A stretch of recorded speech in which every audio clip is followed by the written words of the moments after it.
Fantasiados de heróis da anticorrupção, os integrantes da Operação Lava Jato construíram um cassino de fama, poder político e dinheiro.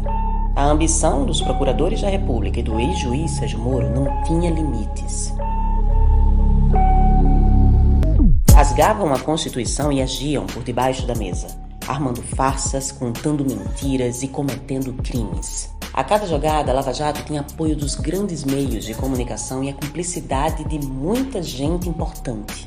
Mesmo assim, para dar sua grande cartada, a quadrilha da Lava Jato teve que roubar feio no jogo. Como Lula não cometeu crimes, os fora da lei liderados por Moro tiveram que condenar o ex-presidente sem que houvesse quaisquer provas. Líder nas pesquisas em 2018, Lula foi preso e proibido de participar das eleições. Eleito, Bolsonaro concedeu logo a recompensa e anunciou Moro ministro da Justiça. Mas quanto maior a altura, maior o tombo. O ex-juiz e os procuradores provaram o gosto amargo do velho ditado popular: mentira tem perna curta. Quando vieram à luz as conversas secretas travadas nos bastidores da Lava Jato, o jogo de cartas marcadas foi revelado. E a casa caiu.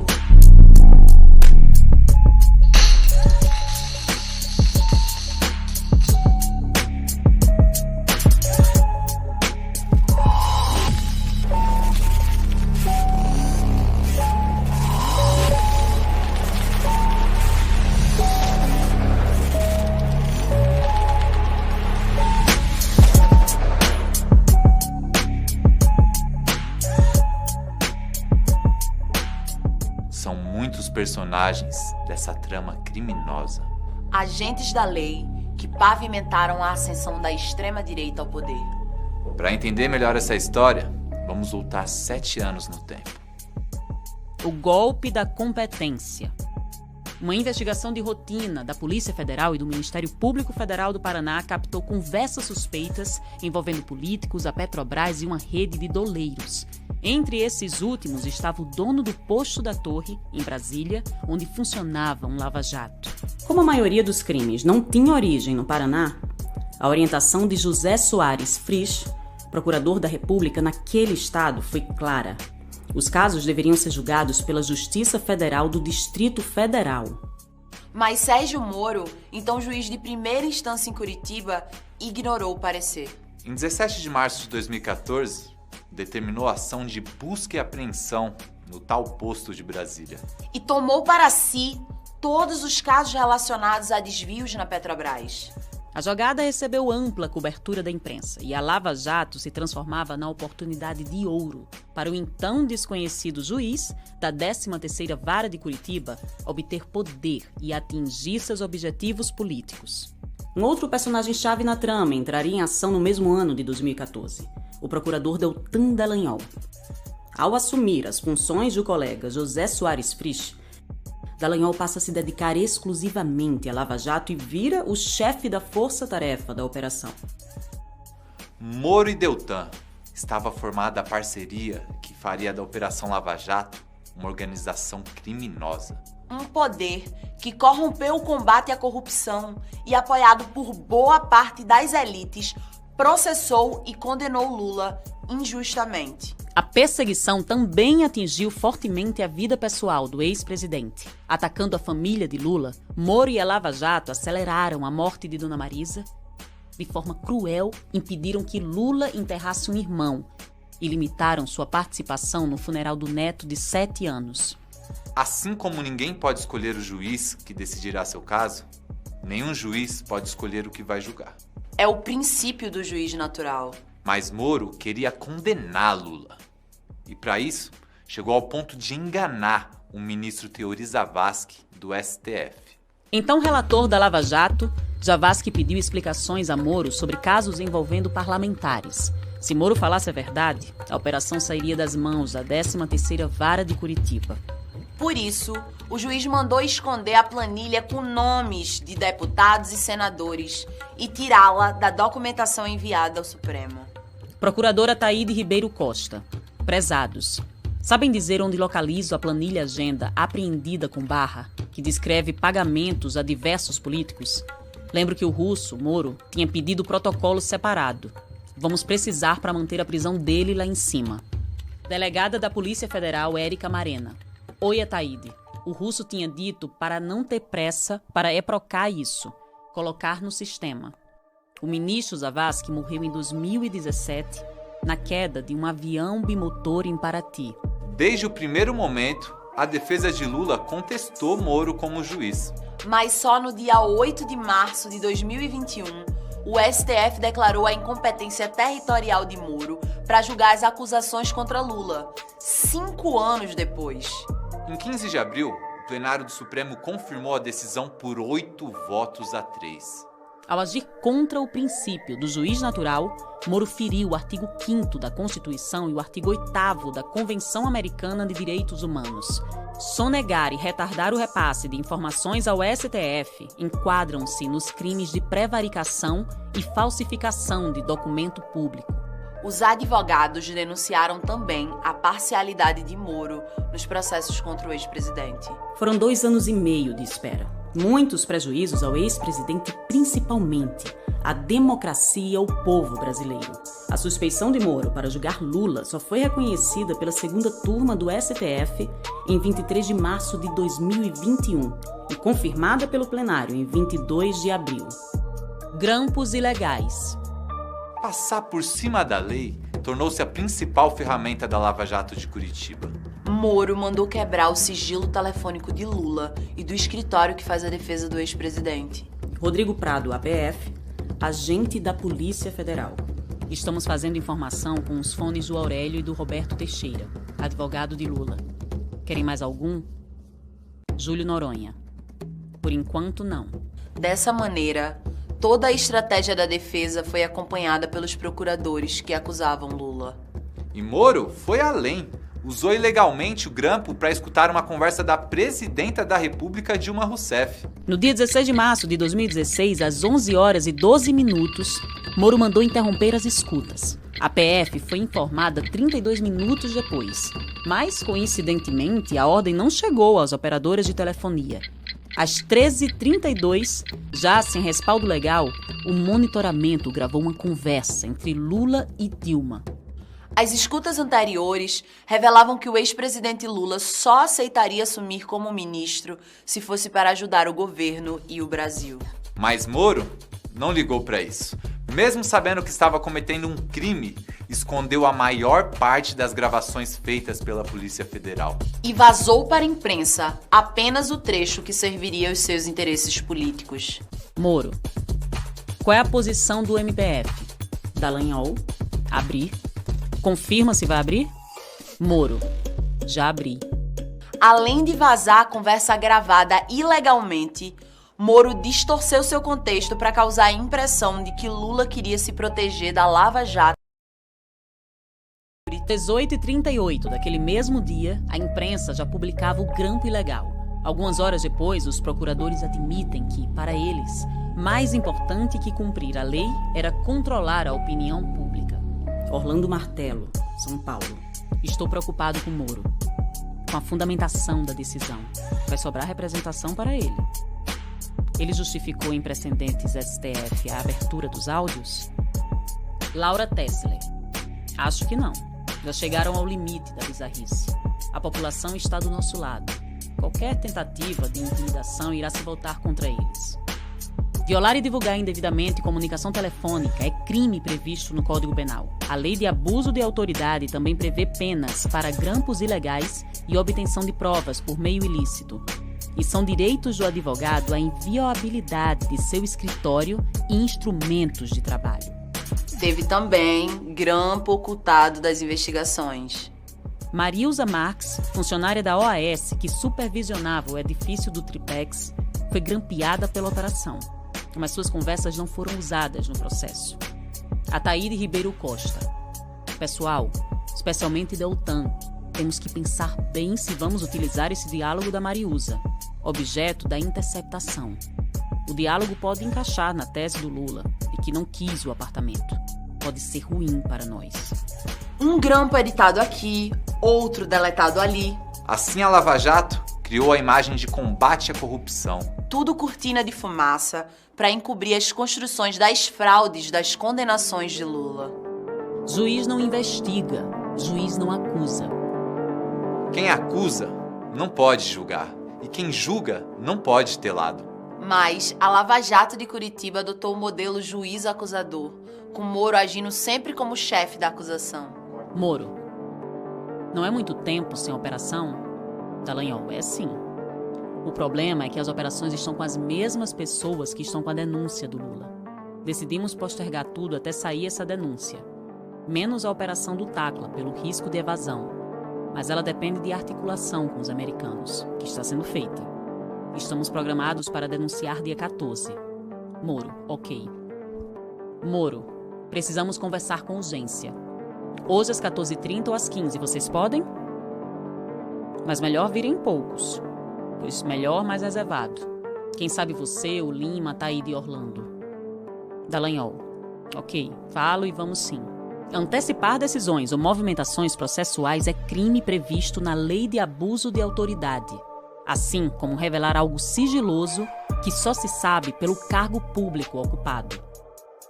Curitiba virou um tribunal de inquisição.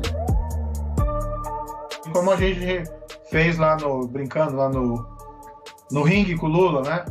Um juiz não pode ver o julgamento como um ringue de luta, nem perseguir ou intimidar o acusado. Mas Moro constrangia investigados, e seu alvo principal sempre foi Lula. Em 4 de março de 2016, Moro ordenou que a Polícia Federal batesse a porta de Lula, às 6 horas da manhã, com um mandato de condução coercitiva, ou seja, para levá-lo com o uso da força, se fosse preciso. Condução coercitiva se usa contra quem se recusa a depor. Acontece que Lula nunca havia sido convocado antes a prestar esclarecimentos. Toda essa intimidação, a exposição negativa na imprensa e os inúmeros abusos faziam parte do chamado lawfare, a guerra jurídica contra o ex-presidente. Anche oggi è in atto, no? In alcuni paesi, quando si vuole fare un colpo di Stato o fare fuori qualche politico perché non vada alle elezioni, così si fa questo, no? Notizie false, calunnie, poi cade in un giudice di quelli che gli piace creare giurisprudenze con questo positivismo situazionalista che è alla moda e poi condanna. È una cosa, un linciaggio sociale. A manipulação das testemunhas também foi uma constante na Lava Jato, com acordos de delação premiada costurados na base da pressão. Se o depoimento não servia aos planos de Moro, Dallagnol e companhia, o acusado era deixado em banho-maria. Um exemplo clássico é o de Léo Pinheiro da OAS. Em seus primeiros depoimentos, ele não citou o ex-presidente. Um ano depois, mudou a versão. Apontou Lula como envolvido nos desvios da Petrobras e fechou acordo de delação premiada, reduzindo sua pena de 16 para 3 anos. Mas Léo Pinheiro não foi o único. Paulo Galvão, CF, Carlos Fernando Lima. Que tal passar o recado de que da Odebrecht aceitaríamos um executivo graduado apenas, mas não todos? Acirrar a corrida. Januário Paludo. Isso é coisa do CF, não sua, PG. Maldade pura. Paulo. Mas já soube das novidades, eu tô brincando de ser mal e o rapaz já está passos adiante. Januário Paludo. Se necessário, vamos usar a tática dos Estados Unidos na Segunda Guerra para forçar a capitulação do Japão, Hiroshima e Nagasaki. Para fechar acordos pré-fabricados de delação premiada, a Lava Jato usou prisões como instrumentos de pressão. Esse tipo de tortura funciona assim. A pessoa é mantida presa até concordar em dizer o que interessa para a acusação. Aldemir Bendini estava preso na carceragem da Polícia Federal em Curitiba. Sob ameaça de transferência para o Complexo Médico Penal, CMP, com condições precárias, Bendini pediu para fazer delação. Pessoa não identificada. Advogados do Bendini estão tentando falar com o Moro e com vocês para dizer que ele quer fazer um acordo de colaboração e não ir para o CMP. Moro pediu para transferir o Bendini só na segunda. Isto aparece hoje, ministro Fux, nessas declarações do Intercept. Feitas por gente como Dallagnol, feitas por gente como Moro, Portanto, é preciso que se saiba disto, que o Brasil viveu uma era de trevas no que diz respeito ao processo penal. A lei de abuso de autoridade pune as ordens de condução coercitiva sem prévia intimação. O Código Penal considera crimes as práticas de coação no curso do processo e de constrangimento ilegal, além das ações que contribuem para um falso testemunho. Espionagem de ministros. A essa altura, Moro e os procuradores da Lava Jato já se achavam acima da lei, superiores a tudo e todos. O apoio da mídia era um escudo tão eficiente que Dallagnol se sentiu confortável para avançar. Os procuradores Diogo Castor e Deltan Dallagnol combinaram de pedir a contatos na Receita Federal uma lista dos bens dos ministros do Superior Tribunal de Justiça que atuavam em questões criminais. Os procuradores buscavam informações para pressionar os ministros que analisariam os processos da Lava Jato no STJ. Ao saber da manobra, o STJ abriu inquérito para apurar os desvios éticos. Eles sabiam que estavam cometendo um crime, mas isso não impediu os procuradores de tentarem o mesmo com ministros do STF. Mensagem de Deltan Dallagnol a Eduardo Pelela, chefe de gabinete do então Procurador-Geral da República, PGR. Dallagnol. Sei que o competente é o PGR, risos, mas talvez possa contribuir com vocês com alguma informação acessando umas fontes. Você conseguiria, por favor, descobrir o endereço do apartamento do ministro do STF, José Antônio Toffoli, que foi reformado? Roberson Pozobon. Vai que tem um para o Gilmar Mendes, ministro do STF. Ataíde Ribeiro Costa. Você estará investigando o ministro do Supremo. Robinho, não pode. Pozobon. Dallagnol. E nós não podemos dar a entender que investigamos GM, Gilmar Mendes. A lei de abuso de autoridade pune o uso de meios ilícitos em investigações. Pela Constituição, apenas o Procurador-Geral da República pode investigar, justificadamente, ministros do STF e do STJ. Ataque à soberania. Sorrateiramente, a Lava Jato de Curitiba mantinha contatos com agentes estrangeiros. E cogitou contratar um procurador da Suíça em troca de informações. Em julho de 2016, Stefan Lenz enviou carta ao procurador Orlando Martello, sugerindo que a Petrobras o contratasse para, segundo ele, ampliar as chances de recuperação de dinheiro desviado. Lenz era o contato na Suíça para troca de informações na surdina. Orlando Martello. Acho que seria de grande valia a contratação dele. Talvez nunca conseguimos todas as provas e contas que queremos sem ele. Dallagnol. Mas foi com os Estados Unidos que a relação clandestina foi mais estreita, envolvendo o Departamento de Justiça americano, o DOJ. Pelo menos 12 agentes do FBI atuaram na Lava Jato. Fizeram reuniões até com delatores. Um detalhe sórdido. Os procuradores brasileiros abriram ilegalmente as portas para os gringos também por ganância. Estavam de olho no dinheiro que um processo nos Estados Unidos contra a Petrobras poderia gerar. Dallagnol. Temos que pensar na linha de imprensa quando vier a notícia do 1 bilhão e 600 milhões de dólares de multa. Vladimir Aras. Achei ótima a ideia de Januário de que a multa de 1 bilhão e 600 milhões de dólares, ou são 4 bilhões, que o DOJ pode aplicar à Petrobras. Seria dividida entre o Brasil e os Estados Unidos. Dallagnol.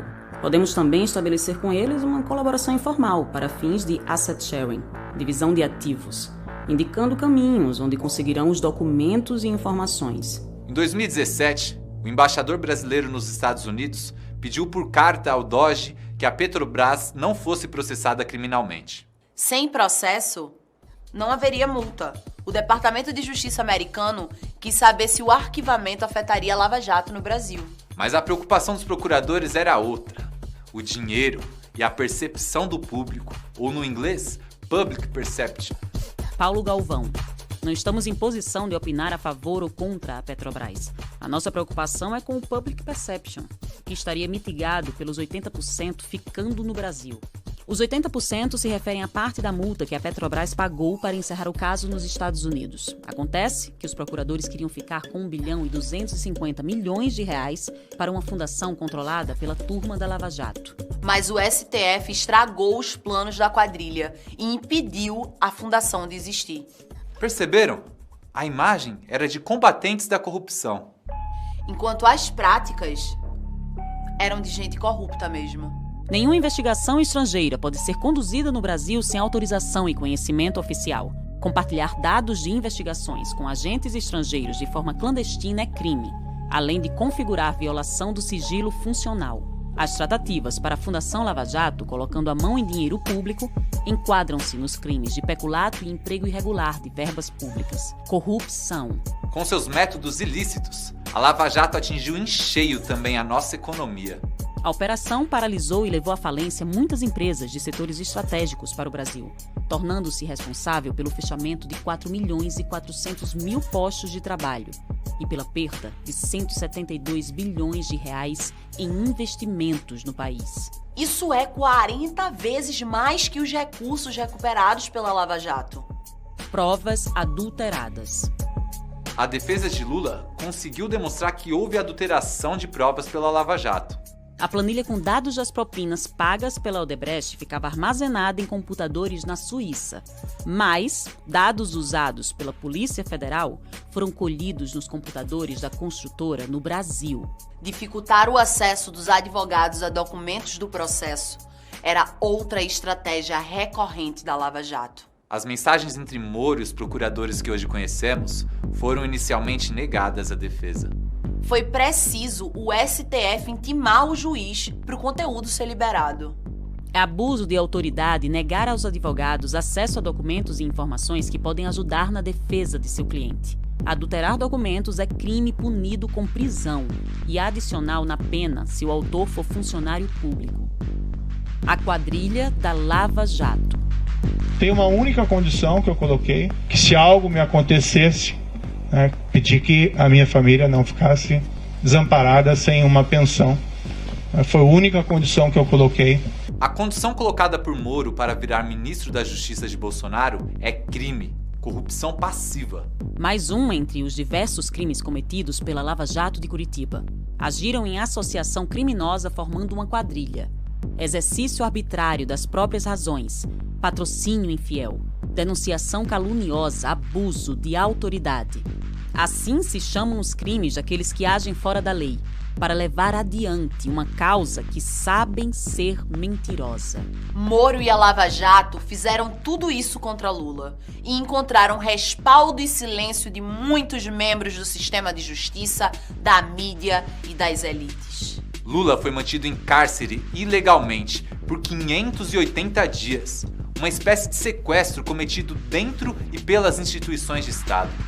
O STF reconheceu que Moro foi parcial ao condenar Lula, mas isso não é suficiente para reparar os prejuízos causados ao ex-presidente, às liberdades democráticas e à soberania do povo brasileiro. Agora, os crimes cometidos pela quadrilha de Moro, Dallagnol e seus comparsas precisam ser investigados e punidos conforme a lei.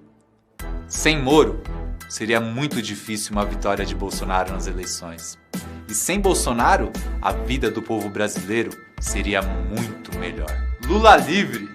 Lula inocente! Mais um gol contra, que muita gente comemorou. É cada 7-1 que cai na conta do trabalhador. Mais um gol contra. Faltou passar na tela um informe de que time era a camisa debaixo do uniforme do juiz, que foi conivente e pouco diz sobre o golpe que a democracia tomou no nariz.